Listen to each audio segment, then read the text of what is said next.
दोस्तों, स्वागत है आपका अपने YouTube channel depth study with Ashish में। हाँ दोस्तों, आपको पता होगा ये जो चैनल है इसका पहला नाम दोस्तों आशीष शॉर्ट्स था।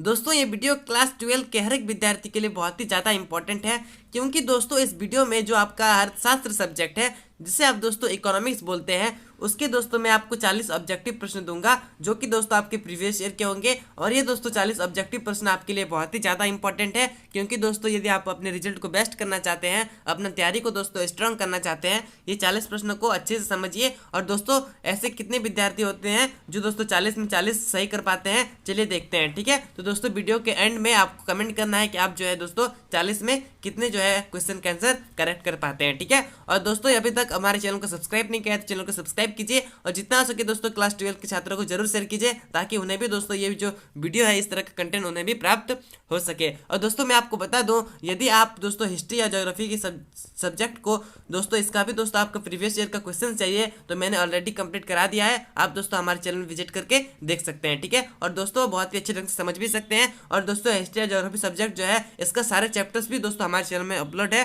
तो दोस्तों उसे भी दोस्तों आप जाके देख सकते हैं। ठीक है, अब चलिए वीडियो को स्टार्ट करते हैं। दोस्तों यहाँ पे पहला प्रश्न पूछा गया है कि आदर्शक अर्थशास्त्र नॉर्मेटिव इकोनॉमिक्स के संबंध में क्या सत्य है। तो दोस्तों मैं आपको बता दूं, इसका जो आंसर होगा वो जाएगा आदर्शक अर्थशास्त्र का कार्य परामर्श देना है। ठीक है, ऑप्शन नंबर डी जो दोस्तों वो आपका करेक्ट हो जाएगा। नेक्स्ट प्रश्न पूछा गया है कि किस अर्थव्यवस्था में केंद्रीय समस्याओं का समाधान बाजार शक्तियों के द्वारा होता है। तो दोस्तों इसका जो आंसर होगा वो जाएगा पूंजीवादी अर्थव्यवस्था। नेक्स्ट प्रश्न है कि उत्पादन संभावना वक्र का दाहिनी और विवर्तित होने का क्या कारण है। तो दोस्तों इसका जो आंसर होगा वो जाएगा तकनीकी विकास। ठीक है, चलिए आगे बढ़ते हैं।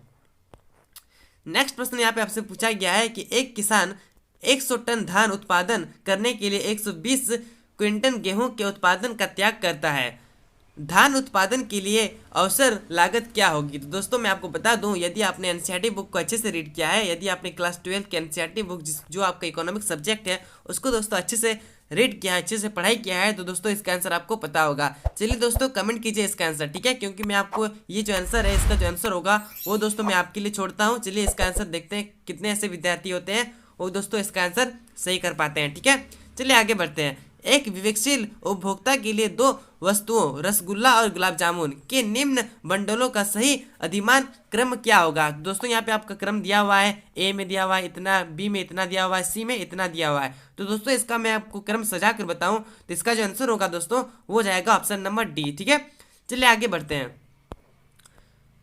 क्वेश्चन नंबर 6 है दोस्तों कि निम्नलिखित में से किसका अध्ययन समष्टि अर्थशास्त्र के अंतर्गत किया जाता है। तो दोस्तों इसका जो आंसर होगा वो जाएगा सामान्य कीमत स्तर का निर्धारण। ठीक है, ऑप्शन नंबर डी जो दोस्तों वो आपका करेक्ट हो जाएगा। आगे बढ़ते हैं। किसी वस्तु के उपभोग में एक अतिरिक्त इकाई में परिवर्तन करने पर कुल उपयोगिता में होने वाले परिवर्तन को क्या कहा जाता है। तो दोस्तों मैं बता दूं, इसका जो आंसर होगा वो जाएगा सीमांत उपयोगिता। ठीक है, आगे बढ़ते हैं।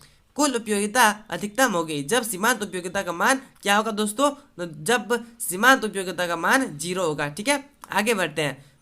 उदासीनता वक्र के संबंध में कौन सा कथन सत्य है। तो दोस्तों यहाँ पे चलिए आगे बढ़ते हैं और दोस्तों इसका आंसर देखने का समझने का प्रयास करते हैं। तो दोस्तों इसका जो आंसर होगा वो जाएगा दो उदासीनता वक्र एक दूसरे को प्रतिच्छेद करते हैं। ठीक है, आगे बढ़ते हैं। यदि किसी वस्तु की कीमत में 4% की वृद्धि होने से उसकी मांग मात्रा में 8% की कमी होती है तो मांग की कीमत लोच का मान क्या होगा। तो दोस्तों मैं बता दूं 2 होगा। ठीक है, नेक्स्ट प्रश्न है कि एक बजट रेखा अपनी दाहिनी और विवर्तित होगी जब उपभोक्ता की आय में वृद्धि होगी। ठीक है दोस्तों, नेक्स्ट प्रश्न यहाँ पे आपसे नीचे में पूछा गया है कि निम्न रेखा चित्र में मांग रेखा AB के बिंदु G पर मांग की लोच क्या होगी। तो मैं बता दूं, इसका जो आंसर होगा वो हो जाएगा 1 से कम होगी। ठीक है, आगे बढ़ते हैं। उदासीनता वक्र विश्लेषण से एक उपभोक्ता संतुलन की शर्त क्या होगी। तो दोस्तों इसका जो आंसर हो जाएगा वो आपका इनमें से सभी होगा, क्योंकि दोस्तों ये जो सारे जो है ऑप्शन वो दोस्तों सारे करेक्ट है। ठीक है,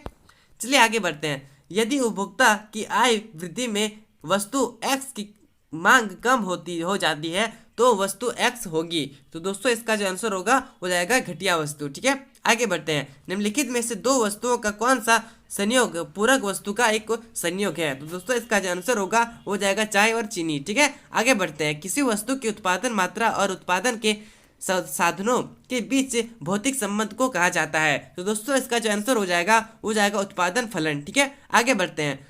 औसत उत्पाद और सीमांत उत्पाद दोनों बराबर होते हैं जब दोस्तों औसत उत्पाद अधिकतम होता है। ठीक है, नेक्स्ट प्रश्न यहाँ पे आपसे नीचे में पूछा गया है कि यदि कुल लागत TC उत्पादन की मात्रा Q तो सीमांत लागत का सूत्र होगा। दोस्तों इसका आंसर हो जाएगा आपका ऑप्शन नंबर बी। ठीक है दोस्तों, यहाँ पे आप देख पा रहे होंगे। नेक्स्ट प्रश्न है कि पैमाने का प्रतिफल का संबंध किस काल से है। तो दोस्तों इसका आंसर हो जाएगा दीर्घकाल से। ठीक है, आगे बढ़ते हैं। किस काल में उत्पादन के साधनों को स्थिर और परिवर्तन साधनों में विभक्त किया जाता है। तो दोस्तों इसका आंसर हो जाएगा आपका अल्पकाल। ठीक है, ऑप्शन नंबर सी जो है दोस्तों वो आपका करेक्ट हो जाएगा। नेक्स्ट प्रश्न पूछा गया है कि परिवर्तनशील अनुपातों के नियम के अनुसार एक विवेकशील उत्पादक उत्पादन के किस स्तर पर उत्पादन करना चाहता है। तो दोस्तों इसका आंसर हो जाएगा 2। ठीक है, क्वेश्चन नंबर 22 है कि निम्नलिखित में से कौन औसत उत्पाद की विशेषता नहीं है। तो दोस्तों मैं बता दूं इसका जो आंसर हो जाएगा औसत उत्पाद का मान 0 अथवा ऋणात्मक भी हो सकता है। ठीक है, ऑप्शन नंबर डी। नेक्स्ट प्रश्न है कि जब किसी सीमांत उत्पाद औसत उत्पाद से कम होती है तब औसत उत्पाद में क्या होती है दोस्तों ना, उसमें दोस्तों कमी होती है। ठीक है दोस्तों, चैनल को सब्सक्राइब नहीं किया चैनल को सब्सक्राइब कीजिए और दोस्तों क्लास 12 के छात्रों को ये जो वीडियो है उसे जरूर शेयर कीजिए। ठीक है, चलिए आगे बढ़ते हैं। यदि उत्पत्ति के सभी साधनों को दुगुना करने पर उत्पादन में 3 गुना की वृद्धि होती है तो इसे क्या कहा जाता है। तो दोस्तों इसका आंसर हो जाएगा आपका पैमाने का वृद्धिमान प्रतिफल। ठीक है, आगे बढ़ते हैं। उत्पादन के सापेक्ष कुल आगाम में परिवर्तन की दर क्या कहलाती है। तो दोस्तों इसका आंसर हो जाएगा सीमांत आगाम। ठीक है, आगे बढ़ते हैं। कुल लागत TC, कुल स्थिर लागत TFC और कुल परिवर्तनशील लागत TVC में क्या संबंध होता है। दोस्तों मैंने इसका आंसर आपको दोस्तों पिछले वीडियो में समझाने का प्रयास किया था और मैंने बताया भी था दोस्तों सेट 1 में। यदि दोस्तों आपको याद होगा तो आप दोस्तों इसका आंसर कमेंट कीजिए। ठीक है, चलिए आगे बढ़ते हैं।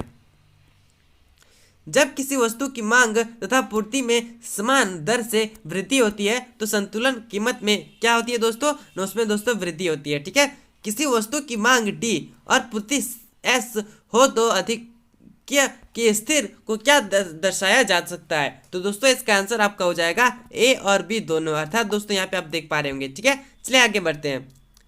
किसी वस्तु की मांग की तुलना में पूर्ति में अधिक वृद्धि होने से साक्ष्य मात्रा में क्या होती है दोस्तों, तो मैं आपको बता दूं वृद्धि होती है। ठीक है, आगे बढ़ते हैं। और दोस्तों चैनल को सब्सक्राइब नहीं किया तो चैनल को सब्सक्राइब कीजिए।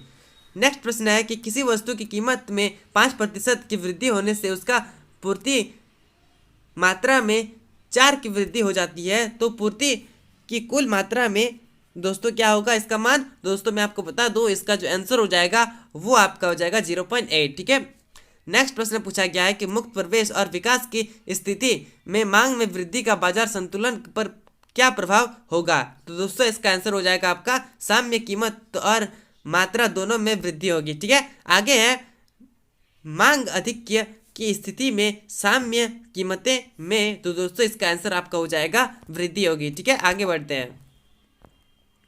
दोस्तों नेक्स्ट प्रश्न पूछा गया है कि एक पूर्ण प्रतियोगी फर्म के लिए अल्पकालीन प्रति वक्र होता है। तो दोस्तों इसका आंसर आपका हो जाएगा न्यूनतम ABC से ऊपर SMC का बढ़ता भाग। ठीक है, ऑप्शन नंबर सी जो दोस्तों वो आपका ए जो है दोस्तों वो करेक्ट हो जाएगा। नेक्स्ट प्रश्न पूछा गया है कि पूर्ण प्रतियोगी फर्म के लिए AR और MR में क्या संबंध होता है। तो दोस्तों मैं आपको बता दूं इसमें दोस्तों AR जो दोस्तों वो इक्वल्स टू होता है MR का। ठीक है, आगे बढ़ते हैं।